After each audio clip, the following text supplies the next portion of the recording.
Just so you know, I speak from experience. If you're ever gonna get a toaster strudel, do not ever put the icing in the oven, or else it'll come out looking like this. I speak from experience. That was like a huge, terror image. Like a MACRA terror. I don't know, okay? I don't know what a MACRA is. How am I supposed to figure out an intro when I don't want... MACRA is a Medicare Access and Chip Reauthorization Act, also known colloquially as the Permanent Doc Fix. Although MACRA is known for repealing the sustainable growth rate provisions that would have significantly cut physician salaries, but were reversed every December, there are other what? I don't know. Oh, there are other provisions. Okay, that's good to know. Hey, what's up guys, it's probably my favorite YouTuber here. So, don't really want to waste time. Welcome to my review of the MACRA Terror. Yeah, okay, sorry, I thought the title was on the other side. Okay, there you go. So sorry, it's not hard for you to see it. Yeah, anyway, let's get right into it, shall we? Blah blah, you know the drill, get this thing open. There you go. And, just some light, oops, sorry, sounds like someone's running a vacuum. Wow. What the? Well, this lighting does nothing. This lighting does literally nothing. Anyway, checking it, well, it looks better than the moon base, and that played fine. So, here we go. Open it up, place it in, and here we go.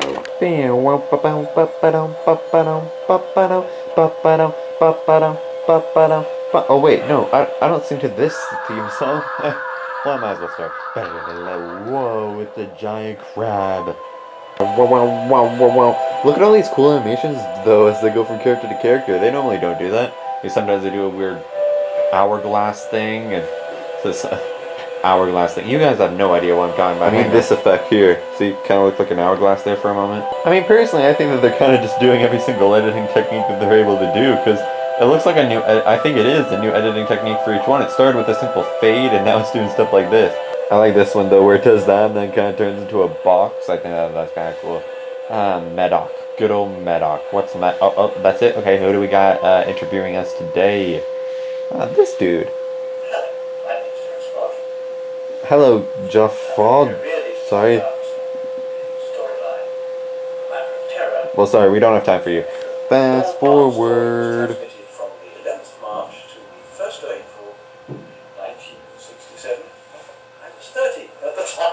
I do like this guy's attitude, because, mainly in these loose cannon introduction things, I know there's outroduction. Is that a word, outroduction?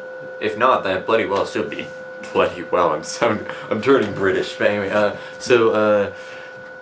mainly, the guys, they just seem like they got the best guy who was involved in the story and just brought them in, sat them down, and told them to talk about the story. And then with the history lessons, it just a lot of them, it just looks like they're reading from a script. But this guy, it does seem like that part where it just is really going down memory lane. It looks like he's actually getting into it. It doesn't look like some of the other ones. They might have actually done just wrote a script and just put it behind the camera and told the guy to read from it. But this guy, if he is reading from a script, he's really doing good at hiding it, because it looks like he's just really just saying what he's thinking. The story is set on an Earth colony in the far future, when the Doctor, Jamie, Ben, and Polly arrive. They are welcomed by the people of the colony, all of whom seem to be living a absolutely idyllic existence. Is he reading from the script now? My character, Madoc. He's blinking a lot. Gets accused of suffering from delusions when he talks about huge insects taking over the colony. Crabs aren't insects. But, as the Doctor is soon to discover, Madoc may be the only one not suffering from delusions. Okay, this sounds interesting enough. Let's get right into it. Here we go. And but what the freaking frick is this? Yes, indeed. This is finally when they changed the theme song, even though the audio is exactly identical. They do change the audio later. They even bothered to put his face in this one that they were too scared to do at first because they thought it would scare the children. It's even a new logo. As we're greeted with the title card, we're greeted as well with this extreme close-up of this guy's eyes. So yeah, here we go into the story with this little heartbeat, which sounds a little bit odd, but anyway.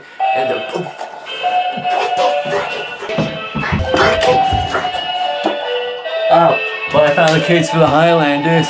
They kind of got missing in the middle of the review. Somebody got thrown overboard, crazy. Fell into the bed somehow. Huh? That better for you, bud? Thanks, future me, who somehow still has time travel and I still somehow don't. I gotta get going hairs up to something. What was that? There we go. Alright, so where were we? So those guys have apparently been doing well on their dance, but anyway, the music sucked. Well, at least the volume did. That obviously wasn't a telesnap here. I'm not really sure, but at least Loose Cannon is trying here. This isn't a telesnap. The guards are not far behind Medoc as he runs through some puddles of water. See, like BBC, you should have done this. When the TARDIS materializes here, I can't help but notice how similar it looks to the setting of the Enemy of the World where it landed. I suppose that Loose Cannon didn't use the clip of the dog. Oh wait, okay, first of all, Victoria was in there, but they could have just shown like the first little bit of the Doctor getting out, but also I guess the Enemy of the World wasn't recovered when this was made. So Jamie's saying that he's getting weapons to protect them against what they saw in the time scanner, which was a giant crab claw. I didn't really talk about it in the last, but I did caption, and Jamie was just saying he was getting ready to defend himself, and then this normal guy attacks him, and they're like, oh my god, look out, Jamie.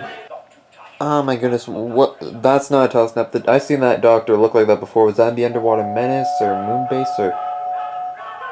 What the heck?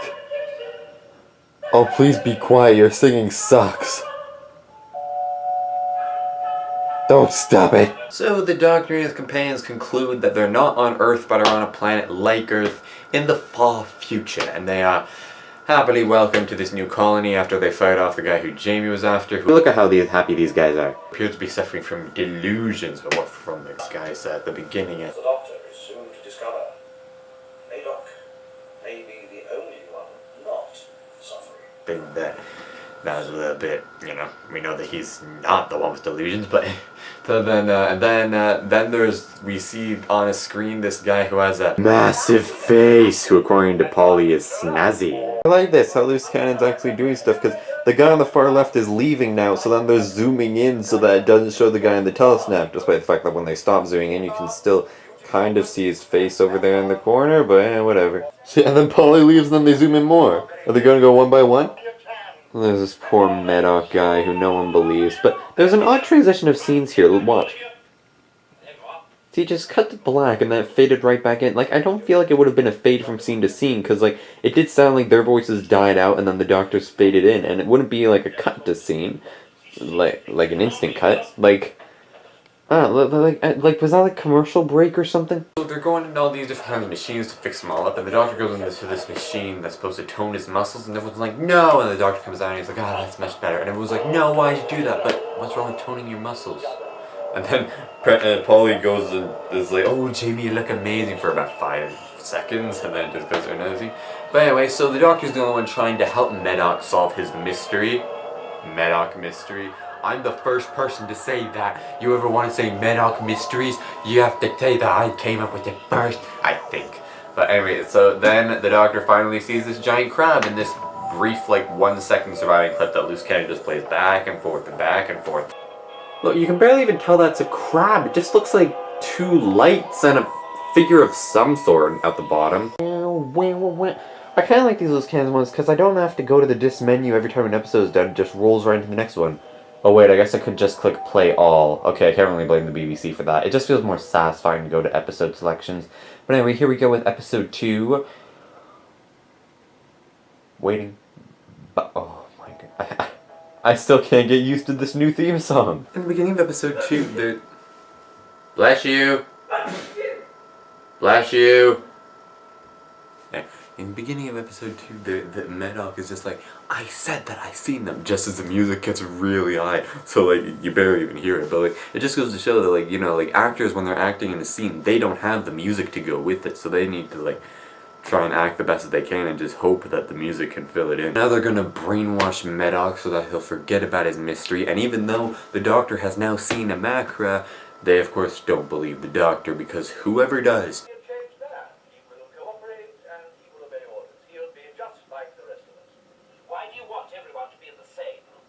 It's gonna be that plotline, eh? It's okay to be different.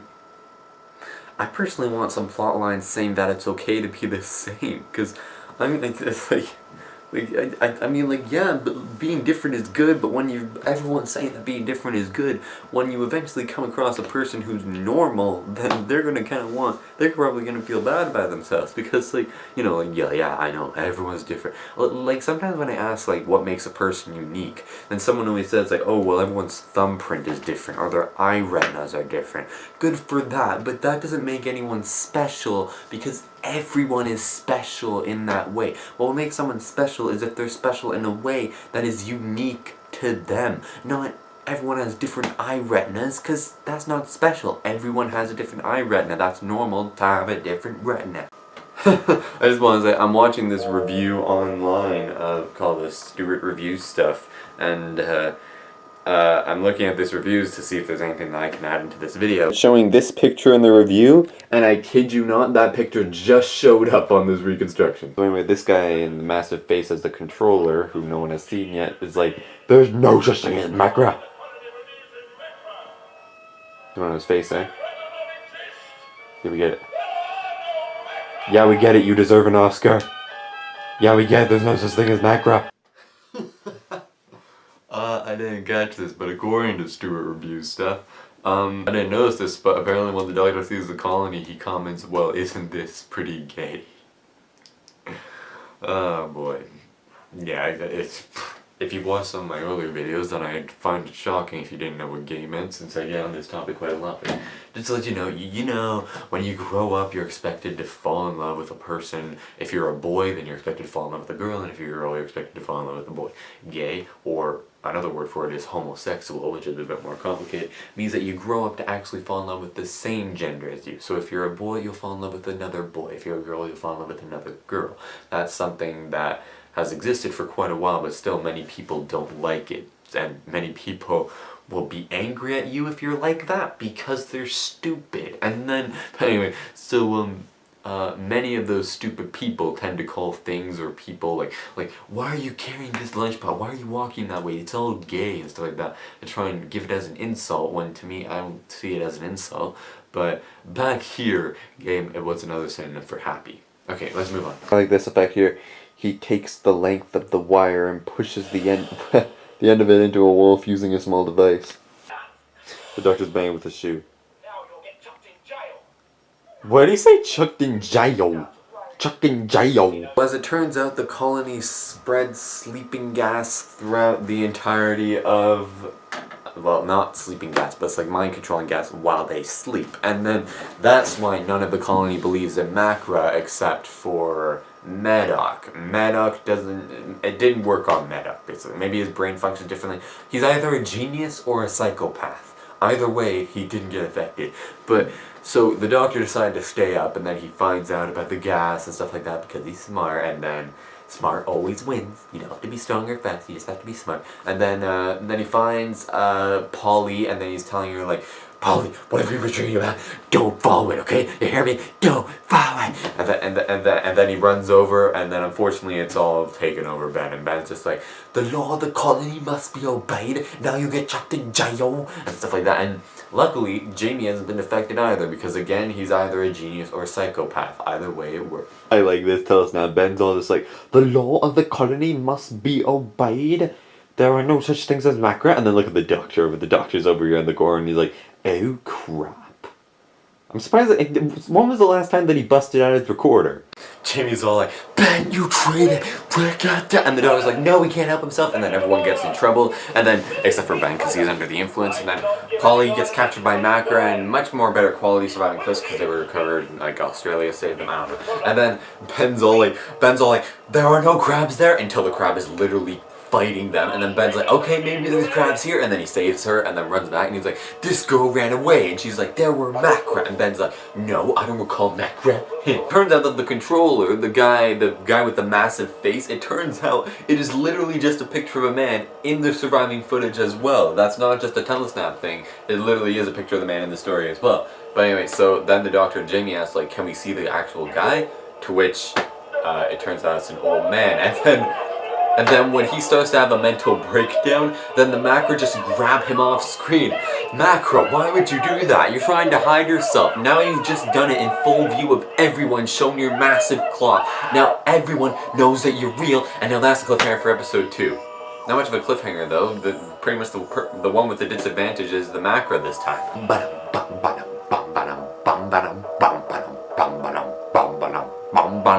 So of course, like the silence from modern Doctor Who, as soon as the screen turns off, everyone except for the Doctor, Polly, and Jamie, and Medoc, who... What happened to Where is Medoc? Anyway, but other than the Doctor, Polly, Ben, and... No, Ben is under control. What am I saying? Everyone except for the Doctor, Polly, and Jamie just kind of go... Oh, what? There's no such things as Macra? So... It's so weird because like I'm thinking of Ben as an enemy now because he's under the influence of the gas, and then all of a sudden he's like slowly fighting it and he's like, I saw Jamie took the keys but I didn't report it. Why didn't I report it? And they're like, why didn't you report it? And he's like, I got these voices in my head, and they're like, yeah, we all have them. The voices are our friends. And he's like, friends, what happened to my friends? Like, he's saying that, so I don't know if to think of him as a friend or enemy. I guess I gotta look in that gray line. Also, there's this theme where the Doctor's doing calculations that took the colony years as a whole to figure it out, and the Doctor's doing it by himself easily. Well, with the assistance of seeing the dials, because they already did it, obviously, so it's like the Doctor's just analyzing it. He scores himself 10 out of 10, and when he realizes that his results are exactly the same as their results, he changes it to 11 out of 10. And then, basically, the cliffhanger for part 3 is just Jamie sees a Macra. Just every single cliffhanger has something to do with a Macra. I had a hunch that cliffhanger was happening because this picture, well, one, it's been long enough, and number two, this picture I remember associating with a cliffhanger, so I figured that this was it. This is the cliffhanger. Or maybe I remember it from the first little bit of episode 4. I don't really know.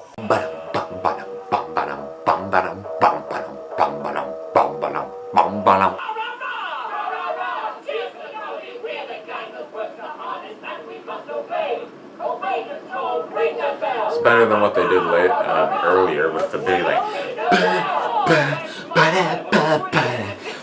I'm trying to pretend to hold a megaphone. I don't know what I'm talking about. All right. What do you know? We all know control is right, and we must obey. Let them know they're happy. Oh my god, someone else instead. Jamie's all pretending like he's a good dancer, and then it's like, oh well, let's see it. He's like, you'll see it now, and he's like, yeah, we want it to be really good. You want it to look happy to be in the happy finals. Listen. You'll see it now, and don't forget you have to be very good to get into the happy colony finals. We want something gay and cheerful. Something gay and cheerful. Back here, gay and happy. Whatever. Go ahead. We'll pick up the rhythm and clap to it. All right. Your authority in this was one. Colony is gone to pieces. Ben's broken free, and I gotta say, the second half of episode 4 is not climactic at all. It's more just a huge laugh, because the Doctor's just showing everyone one by one that the Macra are real, and it's just, you know that by the end the Doctor's gonna win it. Meanwhile, the Macra's throwing a hissy fit.